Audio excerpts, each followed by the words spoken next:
Imagina só, você está passeando por uma cidade no século XVIII, quando de repente dá de cara com edifícios que parecem ter saído diretamente da Roma Antiga, com colunas enormes, cúpulas majestosas e esculturas impecáveis. Mas, peraí, você não está em Roma. Na verdade, você pode estar em Londres, ou em Paris, ou até mesmo em Washington. Isso porque o que você está vendo é o neoclássico, um movimento arquitetônico que resolveu dar uma pausa no presente para revisitar o passado. Mas calma aí, por que diabos o mundo resolveu dar uma guinada para o passado? Bem, meus amigos, a resposta para esta pergunta está nas ideias da época. Isso porque estamos falando de um período cheio de revoluções, onde novas descobertas arqueológicas e um cansaço geral com os exageros do barroco e do rococó, basicamente era como se todo mundo tivesse olhado para a bagunça ao seu redor e decidido: ok, galera, é hora de voltar para o básico. E por que não pegar uma dica com os gregos e com os romanos? Com isso, essa volta às raízes não foi só uma moda da época. Ela mudou a cara de cidades e se tornou um símbolo de uma nova era que buscava ordem, razão e, claro, bom gosto, né? O neoclássico não só redefiniu a arquitetura, mas também representou um novo jeito de pensar o mundo. E nesse momento, eu acredito que você queira saber como tudo isso começou e o que essa fase trouxe de tão incrível, não é mesmo? Mas tudo isso você só vai ver depois dessa vinheta. Roda aí.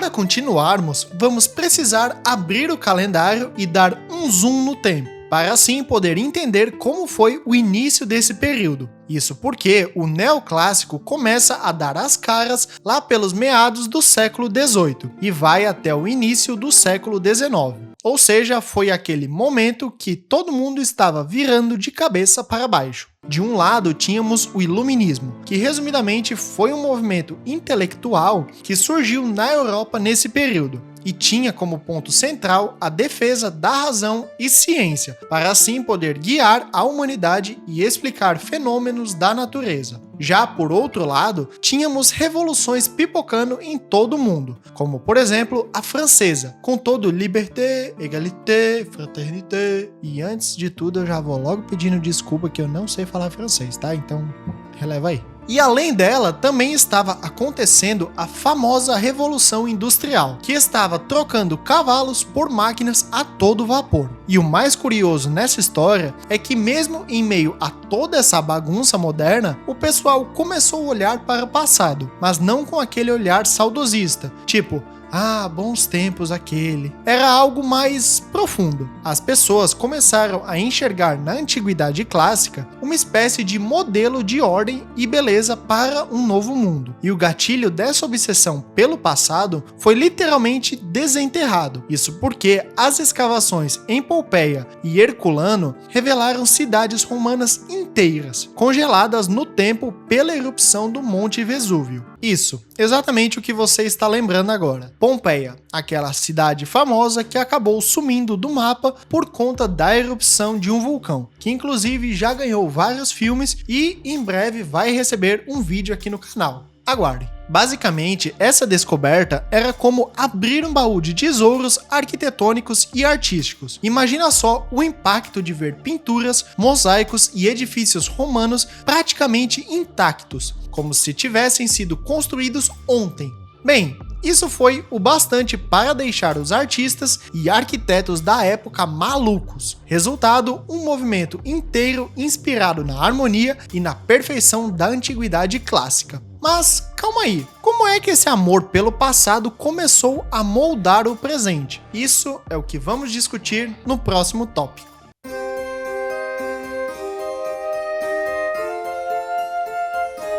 Agora vamos entender como o neoclássico começou a ganhar força. E nessa história temos dois protagonistas, que serão essenciais para esse período, a França e a Itália. Onde de um lado temos a França com suas academias de arte e sua paixão por tudo que é chique e clássico. Já do outro lado temos a Itália, como aquele amigo nerd que faz coleção, que sempre tem uma relíquia escondida no porão, ou nesse caso, enterrada em Pompeia e Herculano. Mas como exatamente isso tomou forma? Bem, o neoclássico foi um movimento muito acadêmico, literalmente. As academias de arte e arquitetura da época, como a prestigiada Academia de Belas Artes em Paris, começaram a ensinar seus alunos que o verdadeiro bom gosto vinha da simplicidade e da ordem da antiguidade clássica. Ou seja, nada de rococó exagerado, por favor. Vamos ser elegantes como os romanos. E foi nessa pegada que os intelectuais e artistas passaram a estudar e a reinterpretar os estilos gregos e romanos. E é claro que o estilo não ficou só na França e na Itália. Ele era bom demais para ficar preso em um só lugar. Nesse caso são dois, né? Na Inglaterra, por exemplo, arquitetos como Robert Adam deram um toque britânico à coisa toda. Já na Alemanha, o movimento ganhou força com Carl Friedrich, que praticamente reinventou o visual das cidades alemãs. E como é que ficou os Estados Unidos nisso tudo? Bem, naquela região, quem fez o movimento ganhar força foi Thomas Jefferson, que além de ser presidente, também achava que era arquiteto. Com isso, ele levou o neoclássico para o outro lado do Oceano Atlântico. E voilá! Nasceu aquele estilo monumental e que a gente vê hoje em dia em Washington, por exemplo. Mas com isso, algumas perguntas são levantadas, como o que torna o neoclássico tão irresistível? Por que ele foi adotado com tanto entusiasmo em outros países com culturas tão diferentes? A resposta está nas suas características, e é exatamente isso que vamos desvendar no próximo tópico.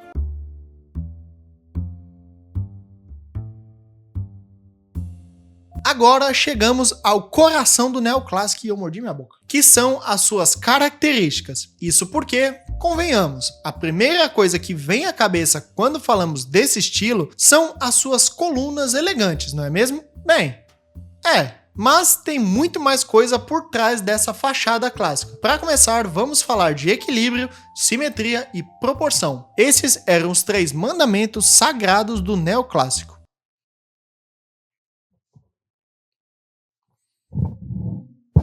Só um minuto. Os arquitetos da época estavam cansados dos exageros e da ostentação do rococó. Ou seja, nada de curvas infinitas por aqui, por favor. Eles queriam, na verdade, ordem, harmonia e talvez um pouco de vamos impressionar, mas com classe, por favor. E qual foi o resultado disso? Bem, fachadas rigorosamente simétricas, proporções matematicamente calculadas e aquele ar que trazia a ideia de que Roma havia renascido em cada detalhe. E o ponto principal que chamou a atenção nesse período foram as colunas, que, como todos nós sabemos, elas são divididas em 3 tipos de colunas com características únicas entre elas, sendo as dóricas mais simples e robustas, enquanto as jônicas têm aquele charme com suas volutas. E por fim, as coríntias, que são as mais glamourosas, com folhas de acanto decorando todo o seu topo. Mas esse é só um resumo sobre elas. Caso vocês queiram um vídeo mais detalhado explicando cada uma delas, aqui no card eu vou deixar um vídeo onde eu expliquei cada uma delas bem direitinho para vocês. Mas, voltando ao assunto, não podemos esquecer dos frontões triangulares. Imagina, por exemplo, a fachada de um templo grego, com aquele triângulo que parece mais um telhado decorativo. Agora, imagina ele coroando edifícios públicos, catedrais e até mesmo mansões. Isso é puro neoclássico. E claro, temos também as cúpulas majestosas, que dão aquela vibe monumental. Elas não são apenas bonitas, elas parecem gritar, olhem para cima e fiquem impressionados. Mas sabe o que é curioso nisso tudo? Apesar de toda essa grandiosidade, o neoclássico é surpreendentemente simples. Comparado aos excessos do rococó, ele é quase minimalista, sem rebuscados desnecessários e sem exageros. É uma simplicidade elegante, que faz você olhar e pensar, isso sim é arte. E falando em arte, no próximo tópico vamos conhecer as construções mais famosas que personificam esse estilo.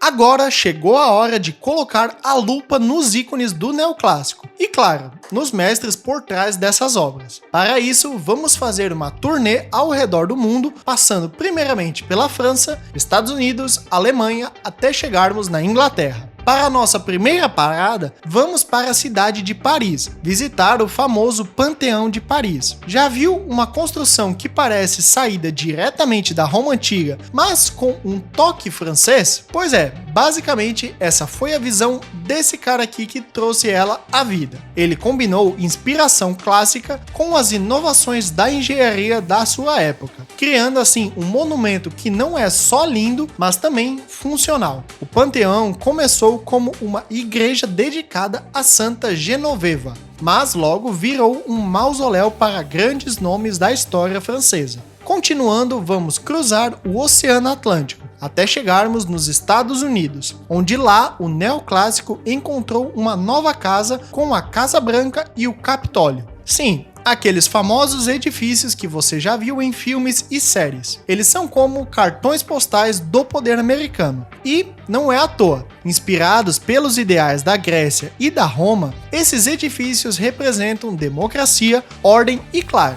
um toque de monumentalidade. E vale lembrar que o Capitólio é uma obra coletiva, mas ganhou forma sob a direção de William Thornton.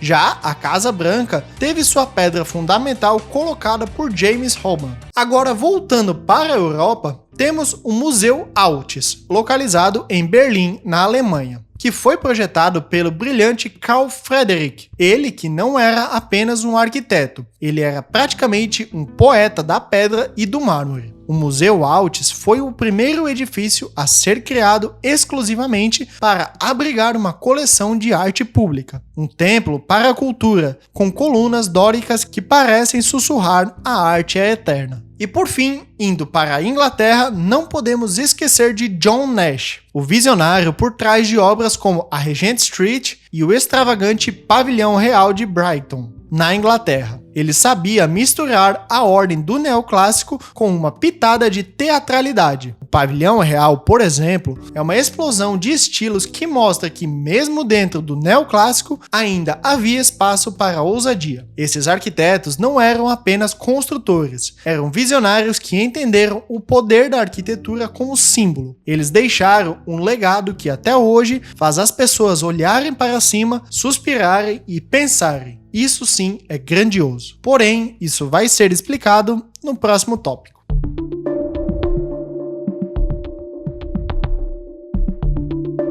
Antes de finalizarmos, vamos responder uma pergunta. Por que o neoclássico se manteve tão relevante? Na verdade, a resposta é simples. Ele foi uma verdadeira ponte entre a tradição e a inovação. Ao resgatar os valores da antiguidade como simetria, proporção e equilíbrio, ele estabeleceu uma base sólida para a arquitetura pública e governamental. Basta olhar para os prédios de tribunais, parlamentos e museus ao redor do mundo. A influência neoclássica está lá, firme e forte, como um lembrete constante de que a ordem e a razão têm um papel central na vida da sociedade. Porém, não pense que ele ficou preso ao passado. Isso porque o neoclássico também plantou sementes de inovação, já que ao focar na funcionalidade sem abrir mão da estética, ele pavimentou o caminho para movimentos arquitetônicos futuros. E um exemplo disso é a ideia de projetar edifícios monumentais com significados simbólicos, como liberdade, justiça ou democracia,